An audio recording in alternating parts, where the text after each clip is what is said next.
بادشاہ ہارون رشید ایک مرتبہ بیمار ہو گیا، بہت علاج کروایا مگر شفا نہ مل سکی۔ اسی حالت میں 6 مہینے گزر گئے۔ ایک دن اسے پتہ چلا کہ حضرت سیدنا شیخ شبلی رحمۃ اللہ علیہ اس کے محل کے دروازے کے سامنے سے گزر رہے ہیں۔ بادشاہ نے اپنے پاس تشریف لانے کی درخواست کی۔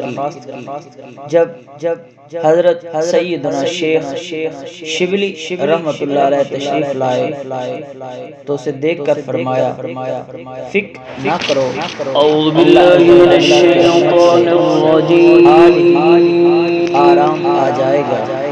بسم اللہ الرحمن الرحیم۔ بادشاہ کے جسم پر ہاتھ پھیرا تو وہ اسی وقت تندرست ہو گیا۔ ہر درد کی دوا ہے